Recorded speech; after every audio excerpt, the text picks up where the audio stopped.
Hello दोस्तों, welcome to the reversible. दोस्तों, इस वीडियो में हम हीट ट्रांसफ़र का जो हमारा सीरीज़ चल रहा है उसमें हमारा जो कि रिवीजन का जो सीरीज़ है इसमें हम रेडिएशन के बारे में आज हम पढ़ेंगे। ठीक है, तो ये बिल्कुल शॉर्ट नोट्स है। ठीक है, तो ये वीडियो का पर्पज़ यही है कि आप जो भी आपने पढ़ा है अपने कॉलेज में या फिर कभी भी, तो उसको आप एक रिवाइज़ कर सके बहुत ही कम टाइम में। तो ये आने वाले जितने भी एग्ज़ाम है, जैसे कि अभी क्रिप्को का है, एनएफएल का एग्ज़ाम है, और एक है आरसीएफएल का है, आरएफसीएल का, सॉरी। ठीक है, तो ये जो भी अपकमिंग एग्ज़ाम है सबके लिए बहुत इंपॉर्टेंट है। तो हम स्टार्ट करते हैं वीडियो को। रेडिएशन, तो रेडिएशन का मुझे डेफिनेशन बताने की ज़रूरत नहीं है, जिसमें मतलब ट्रांसफ़र होता है हीट का जिसमें कोई भी मीडियम की रिक्वायरमेंट नहीं हो। ठीक है, ओके। तो इसमें कौन सी इक्वेशन वैलिड होती है, मतलब काम करते हैं, तो स्टीफन बोल्ट्जमैन लॉ है वो इसमें, इसके थ्रू इसके इक्वेशन रेडिएशन को डिफाइन किया गया है, जिसमें कि जो ई होता है, ठीक है, मतलब कि total energy emitted per unit area, ठीक है, per unit time is directly proportional to the temperature to the power 4। ठीक है, तो यहाँ से अगर हमारा, मैं एक पेन ले लेता हूँ। ठीक है, ओके। यहाँ से अगर जो हम प्रोपोर्शनल के साइन हटाएंगे तो ये हमें एक छोटा सा सिग्मा देता है, जो कि इसकी कांस्टेंट वैल्यू होती है, और अलग अलग मीडियम के लिए अलग अलग वैल्यू, ये फिक्स वैल्यू होती है, सॉरी। ठीक है, ओके। ये होती है वैल्यू इसकी 5.67 इंटू 10⁻⁻8 वाट पर मीटर स्क्वायर और केल्विन टू द पावर 4। तो इसकी यूनिट काफ़ी इंपॉर्टेंट है, बहुत से एग्जाम में पूछी जाती है।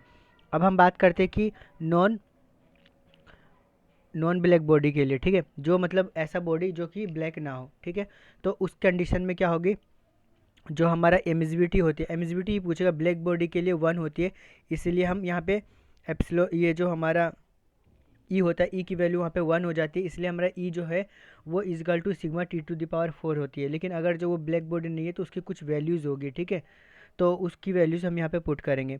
ओके, अब यहाँ पे देखते हैं कि फॉर ब्लैक एब्जॉर्बिलिटी होगी, तो यहाँ पे जो अल्फ़ा की वैल्यू होती है वो हमारी 1 होती है, क्योंकि वो सारी बॉडी को ऑब्जर्व कर लेगी, तो वो मैक्सिमम अमाउंट होगी, इसलिए अल्फ़ा की वैल्यू 1 होती है। ठीक है, ओके। रिफ्रैक्टिविटी की बात करें अगर, जो जिसको हम रो से दिखाते हैं, ठीक है, मतलब अलग अलग सिंबल्स हैं, आप कुछ भी यूज़ कर सकते हैं, ज़रूरी नहीं आप रो से ही दिखाएं। ठीक है, तो रिफ्रैक्टिव जो होती है वो ब्लैक बॉडी के लिए 0 होती है, क्योंकि ब्लैक बॉडी में कुछ भी चीज़ें जो होती है रिफ्लेक्ट नहीं होती है। ठीक है, वो सारी एब्जॉर्ब हो जाती है, इसीलिए इसमें रो की वैल्यू जो होती है 0 होती है। कुछ इंपॉर्टेंट पॉइंट्स है, उसके बारे में हम थोड़ा सा देख लेते हैं।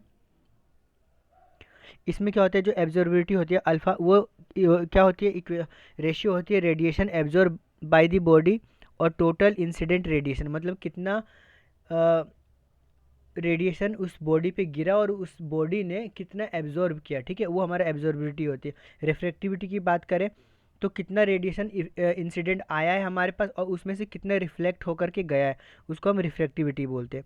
ओके, ट्रांसमिटिव बोलते हैं, मतलब कितना वो रिफ्लेक्ट हुआ है उस बॉडी के थ्रू। ठीक है, और total incident radiation, radiation reflected by the body transmitted होगा, इसमें मैंने गलत लिख दिया ऐसा ना। ठीक है, यहाँ पे ना ट्रांसमिटेड होगा। ठीक है, आप ठीक कर लीजिएगा, transmitted by the body upon में टोटल इंसिडेंट रेडिएशन। ठीक है, तो इसमें दिया गया है कि जो टाउ के थ्रू मैंने इसमें रिप्रेजेंट इसमें है, तो टाउ की जो वैल्यू होती है 0 होती है फॉर ब्लैक बॉडी। ओके, अब क्वेश्चन आता है कि मोनोक्रोमेटिक क्या होती है, तो ऐसा जिसकी जो सिंगल वेवलेंथ होती है ना, उसको हम एक मोनोक्रोमेटिक बोलते हैं। ठीक है, ओके। 1 नैनोमीटर इजकल टू 10⁻⁻6, ये भी एक एग्जाम में पूछा गया था, तो मैंने बीच में डाल दिया इसको, लेकिन इससे कोई इसका रिलेशन नहीं है। ठीक है, तो लेकिन आपको याद रखना है ये सब चीज़ें। Okay, energy of the photon के बारे में भी हम बात कर लेते, तो जो ई इजकल टू होता है एच न्यू होता है, जहाँ पे एच जो होता है हमारा प्लैंक्स कांस्टेंट होता है, न्यू जो होता है फ्रीक्वेंसी होती है वाइब्रेशन की, और एच की जो वैल्यू है होती है Planck's constant, that is 6.626 into 10⁻34 metre square K G पर सेकेंड, या फिर जूल पर सेकेंड भी कह सकते हैं हम इसको। ओके, यहाँ पे एक इक्वेशन और आता है कि E is equal to h nu is equal to h c upon में लेमडा। ठीक है, जहाँ पे सी जो है हमारी स्पीड ऑफ लाइट होती है और लेमडा जो हमारा वेवलेंथ होती है। ओके, अब हम बात करते हैं कि एब्सोल्यूट ट्रांसपेरेंट एंड डायथर्मस बॉडी के लिए किसकी क्या वैल्यू होती है। ठीक है, तो यहाँ पे टॉ की जो वैल्यू होगी वो 1 हो जाएगी, और अल्फ़ा की वैल्यू 0, और रो की जो वैल्यू 0 की भी वैल्यू 0 होती है। ठीक है, ओपेक बॉडी की बात करें, ठीक है, तो ओपेक बॉडी में ये होती है अल्फ़ा प्लस रो की जो वैल्यू होती है वो 1 होती है, और टॉ की जो वैल्यू जिसको हम ट्रांसमिटिव ट्रांसमिटिविटी कहते हैं उसको, उसकी जो वैल्यू होती है वो 0 होती है। ओके, सो अब हम वाइट बॉडी के बारे में बात करते हैं। तो वाइट बॉडी है, तो यहाँ पे अब देखिए ये जो रो है इसको ना आपको रटना नहीं है, आप ऐसे याद कीजिए, जैसे रो है तो देखिए मैंने आपको क्या बताया कि जो रो होता है हमारा रिफ्लेक्टिव। तो जो वाइट बॉडी आपने मार्बल वगैरह देखा होगा, तो आपने देखा होगा बहुत जल्दी ठंडियों के टाइम में बहुत जल्दी ठंडा भी होता है, गर्म के टाइम भी बहुत जल्दी गर्म भी होता है मार्बल्स वगैरह, है ना, जो आप नीचे घरों में आप हम लगाते हैं। तो इसीलिए ना वो रिफ्लेक्टिविटी उसकी बहुत ज़्यादा होती है। तो इस तरीके से आप ना याद रख सकते हो चीज़ों को, ठीक है। उसके बाद हम एमिसिव पावर पूछ रहे थे कि एमिसिव पावर क्या होता है। तो total thermal energy radiated in all direction from the unit surface area in a unit time, ठीक है।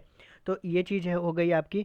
अब हम बात करते हैं इसकी यूनिट की, एमिसिव पावर की। तो जूल पर मीटर स्क्वायर पर सेकेंड होती है, ठीक है। एमिसिविटी क्या होती है, तो ratio of total emissivity, ratio of total emissive power of the body, ठीक है, अपॉन में ratio of total emissive power of black body, ठीक है। मतलब ब्लैक बॉडी का कितना एमिसिव पावर है और जो हमारा ई की जो वैल्यू है, मतलब जो मैंने एमिसिव पावर बोला उसका रेशियो होता है ये, ठीक है। सेम टेम्परेचर में, at a same temperature, denoted by small E के थ्रू दिखाते हैं। तो ई अपॉन में ई भी होता है। ई तो हमारा एमिसिव पावर होता है और अपॉन में ई बी जो होता है हमारा ब्लैक बॉडी के लिए होता है। तो ब्लैक बॉडी के लिए ई जो होता है ए के बराबर हो जाता है, मतलब एब्जॉर्बिलिटी के बराबर हो जाता है, ठीक है। ग्रे बॉडी की बात करें अगर जो हम, तो ग्रे बॉडी क्या होती है वो देख लेते हैं।